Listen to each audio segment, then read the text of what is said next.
Good morning, students. How are you all? I hope you all are fine. I am Sheetu Bhatt from Government Middle School, Dadwan, Kupwara.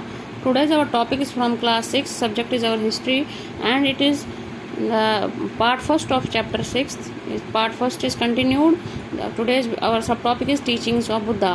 हमने बुद्धा की story पढ़ी. बुद्धा कहाँ पे पैदा हुए थे, बुद्धा का निर्वाणा कहाँ पे अटेन हुआ, बुद्धा ने अपना घर छोड़ा, पहले उनका नाम सिद्धार्थ गौतमा था, फिर बुद्धा कैसे पढ़ा, है ना. तो आज हम पढ़ेंगे कि बुद्धा की जो है गौतम बुद्ध की टीचिंग्स क्या थी. ठीक है. Buddha taught that life was full of sufferings and unhappiness. ठीक है. बुद्धा ने जब रियलाइज़ किया, जब उन्होंने अपना घर छोड़ा, जब उन्होंने तपस्या की, जब उन्होंने पूरा गांव-गांव जाकर जो है मीटिंग्स की, लोगों के आइडियाज़ सुने, तो उन्होंने रियलाइज़ किया कि जो हमारी जो लाइफ, हमारी जो ज़िंदगी है, ये दुखों से भरी है, तकलीफ़ों से भरी हुई है.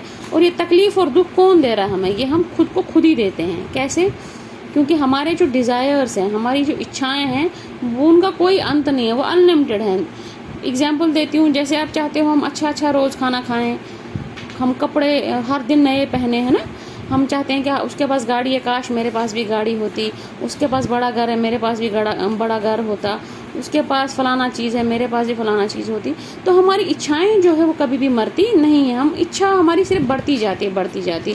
तो वो इच्छाएं जो इच्छाएं पूरी भी नहीं हो सकती, हम कभी उनको फुलफ़िल नहीं कर सकते. सपोज़ कि मेरे जो पापा हैं कि वो उनकी उतनी इनकम नहीं है ना, उनकी इनकम कम है, दूसरे हैं उनकी इनकम ज़्यादा, तो वो कंफर्ट्स, वो चीज़ें वो ख़रीद सकते हैं, लेकिन मेरे पापा नहीं ख़रीद सकते. उससे क्या होगा? उससे मैं उन चीज़ों के बारे में सोचती रहूँगी, दुखी होती रहूँगी. मेरे पापा ने मुझे ये टॉय नहीं लेके दिया, या मेरे पापा के पास गाड़ी नहीं है, या हम यहाँ घूमने जाते, ये बच्चा रोज़ घूमने जाता है, या इसके पास अच्छे बैग है, या इसके पास अच्छी चीज़ें हैं, मेरे पास नहीं है. उससे क्या होता है? वो सफरिंग्स हमारे पास धीरे धीरे वो जो है दुख, हम सुबह स्कूल जाते भी दुखी रहेंगे, आते भी दुखी रहेंगे, सोएंगे भी दुखी, जागेंगे भी दुखी. उससे क्या होता है? हमारी जो लाइफ जो है वो अनहैप्पीनेस हो, है ना, अनहैप्पी हो जाती है, हम बड़े दुखी हो जाते हैं. तो बुद्धा ने यही डिस्क्राइब किया. बुद्धा ने बोला, इन सब चीज़ों को बोला ये हमारी थर्स्ट है, इसको तृष्णा बोला, तन्हा नाम दिया. तो ये ऐसी चीज़ें इनको बोला क्योंकि ये प्यास जो है वो कभी बुझती नहीं है. हमें हमेशा जो है उसी में सेटिस्फाई रहना चाहिए जो हमारे को ऊपर वाले ने दिया है. जितना हमारे पास है हमें उसी में सेटिस्फाई रहना चाहिए. जो भी इंसान जो है मांगता रहेगा, ये भी होना चाहिए, वो भी होना चाहिए, वो हमेशा दुखी रहता है. लेकिन हम ये सिर्फ बोलते हैं, लेकिन हम सब यही करते हैं, हम सब चाहते हैं कि हमारे पास सब हो, है ना बच्चों. तो he taught that constant desire could be removed by following moderation in everything. तो उन्होंने कहा अब ये तो चलो, हम जैसे बीमार होते हैं तो डॉक्टर हमारा इलाज करते हैं, दवाई लगा देंगे, सुई लगा देंगे, लेकिन अब ये ऐसी चीज़ है जो हमारे से ठीक कौन करेगा? तो बुद्धा ने बोला कि इन चीज़ों को हम ठीक कर सकते हैं, ये हम ख़त्म कर सकते हैं अगर हम मॉडरेशन, मिडिल पाथ जो लेंगे हर चीज़ में. हम अपने मन को कंट्रोल करेंगे कि नहीं, हमें इतना ही चाहना, हम किसी भी चीज़ में एक्सट्रीम लेवल तक नहीं जाएंगे, ना कम ना ज़्यादा. जितना हमारे पास है हम अपने डिज़ायर्स को, अपनी जो है हमारी इच्छाएं जो है उनको कंट्रोल करेंगे, ये उन्होंने बताया. He also taught to be kind, respect every individual including animals. उन्होंने बोला कि हमें हर किसी से हमें दयालु होना चाहिए, हमारा जो नेचर है उसमें दयालुपन होना चाहिए, हमें हर किसी की रिस्पेक्ट करनी चाहिए, चाहे वो अमीर है, गरीब है, बड़ा है, छोटा है, बूढ़ा है, बच्चा है, हमें हर किसी की रिस्पेक्ट करनी चाहिए. यहाँ तक कि हमें एनिमल्स की भी रिस्पेक्ट करनी चाहिए. हमने देखा पुराने टाइम से लोग क्या करते थे, सेक्रीफाइसेस दे रहे थे ना, एनिमल्स को मारते थे. हम सेक्रीफाइस करेंगे, फिर हमारी वरीज का एंड हो जाएगा, हमारे दुख खत्म हो जाते हैं, या हमारा ये रिचुअल है. तो इन्होंने बोला नहीं, किसी को मारने से आपकी वरीज खत्म नहीं होंगी. अगर आप बलि देते हो तो क्या होती है, हमारी वरी ख़त्म नहीं होती हैं. तो जब उसको मार के भी हमारी वरीज ख़त्म नहीं होती है तो हमें सेक्रीफाइसेस वगैरह भी नहीं करने चाहिए. और जो महात्मा बुद्ध थे वो बिलीव करते थे कर्मा में, एक्शन में. वो बोलते थे एक्शन मतलब जो हम काम करते हैं, वो बोलते थे कि जो जैसा काम करेगा, अच्छे काम आप करोगे, अच्छे कर्म आप करोगे तो आपकी लाइफ जो है, प्रेजेंट लाइफ, ये भी अच्छी होगी, और जो फ्यूचर लाइफ, फ्यूचर मतलब मरने के बाद भी जो हमारी लाइफ होती है वो भी अच्छी होती है. तो हमें हमेशा ह्यूमैनिटी में, इंसानियत में जो है बिलीव करना चाहिए. हमें हमेशा कर्मा में, हमारी हर जो एक्शंस है, हमारे जो काम है वो अच्छे होने चाहिए. किसी को दुखी नहीं करना चाहिए, किसी के बारे में बुरा नहीं बोलना चाहिए, कोई ऐसा काम नहीं करना चाहिए जिससे कोई किसी को हर्ट हो जाए. ठीक है. अब जो इसने teachings the, teachings were taught in language of ordinary people. अब इसने क्या किया, ये इतना फ्लरिश हुआ ये बुद्धिज्म, यहाँ लोगों ने इतने आइडियाज़ फॉलो किए बुद्धा के। क्यों? क्योंकि इन्होंने जो भी अपनी जो टीचिंग्स बोली वो ऑर्डिनरी लैंग्वेज में बोले। जो उन दिनों वहाँ के लोग जो लैंग्वेज बोलते थे ना, जुबान बोलते थे, उसी में इन्होंने अपने आइडियाज़ टीचिंग लोगों को बताए, समझाए।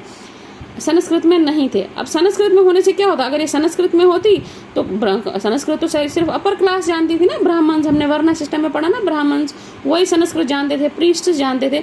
वो क्या करते, वो पढ़ते और बाद में बाकी लोगों को क्या करना था, फॉलो करना। तो उतना वो ज़्यादा असरदार नहीं रहता था। तो ये इसलिए ज़्यादा असरदार रहा क्योंकि ये लोगों को उन्हीं की लैंग्वेज में अपने आइडियाज़, अपनी टीचिंग्स बताते थे। ठीक है, इसकी वजह से ये बहुत फ्लरिश हुआ। तो आपने देखा होगा कि बुद्धिज़्म आजकल बहुत कंट्रीज़ में ये जो स्प्रेड हुआ, जैसे तिब्बत में, चाइना में बुद्धिज़्म को फॉलो करा जाता है ना, ओरिजिनेट इंडिया से ही हुआ है। He also encouraged people to think for themselves, do not accept what is said. इसने लोगों को कहा, जैसे मैंने आपको कुछ टीचिंग्स बताई, आप इनको सिर्फ मैंने बताया, आपने सुनी और आप उनको फॉलो करने लग गए, ऐसा मत करो। आप इनको खुद टेस्ट करो, आप इनको खुद समझो। ये मत करो किसी ने कुछ बोल दिया ऐसा ऐसा करो तो वही उसी पे चल पड़ो, नहीं। आप प्रैक्टिकली देखो, हर चीज़ को प्रैक्टिकली करो, थियरी मत सुनो, सिर्फ आप उसको सुनो, समझो अपने दिमाग से, उसके बाद फॉलो करो। तो ये भी बुद्धा की टीचिंग्स थी। इसके बाद आपके बुक में एक स्टोरी है किस्सा गौतमी की। ये आपके बुक में जो हाईलाइटेड पोर्शन है उसमें देखेंगे आप। किस्सा गौतमी एक बहुत फेमस स्टोरी है, मैं आपको बताती हूँ।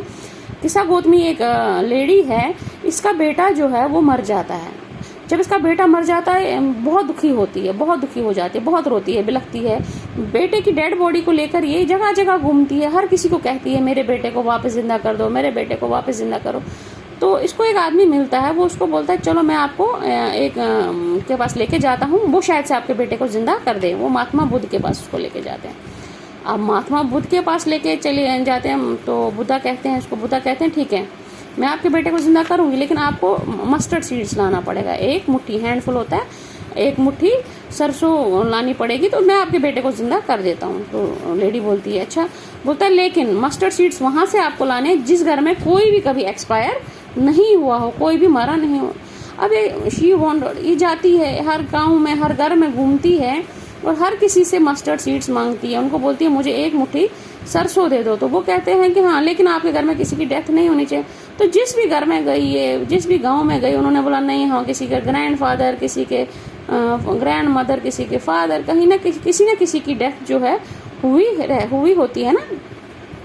तो जब ये घूम घाम के वापस आती है तो ये समझ गई, लेडी अंडरस्टूड ट्रूथ हरसेल्फ। तो महात्मा बुद्ध ने इसको नहीं बताया, महात्मा बुद्ध तो समझ गए थे कि लाइफ का जो है मरण, पैदा होना मरना, ये एक चक्र है। हमें पैदा होना है, बड़े होना है, पढ़ना है, लिखना है, उसके बाद फिर मरना है, वो फिर से जन्म लेंगे, वो सब चलेगा।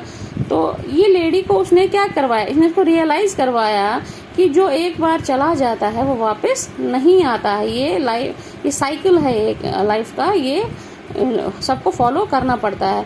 तो वो खुद ही समझ गई कि नहीं, अब मेरा बेटा जो है वो जिंदा नहीं है तो वो वापस पैदा नहीं हो सकता है। ये दुनिया में ऐसा ही होता है, जो आया है उसको जाना ही है, वापस उसको हम नहीं ला सकते। तो इस तरह से देखो, इसको भी रियलाइज करवाया इसने। महात्मा बुद्ध उसको बोलते कि नहीं होगा, तो शायद से ये लेडी नहीं मानती, बोलती नहीं इसको जिंदा करो। अब महात्मा बुद्ध ने इसको खुद प्रैक्टिकली करके दिखाया। जब वो सब जगह गई, वो लेडी खुद ही समझ गई नहीं, जो मर जाते हैं वो वापस नहीं आते। तो ये टीचिंग्स थी महात्मा बुद्ध की, गौतम बुद्ध की। तो यही टॉपिक यहाँ पे कंप्लीट हुआ। Stay home, stay safe, thank you.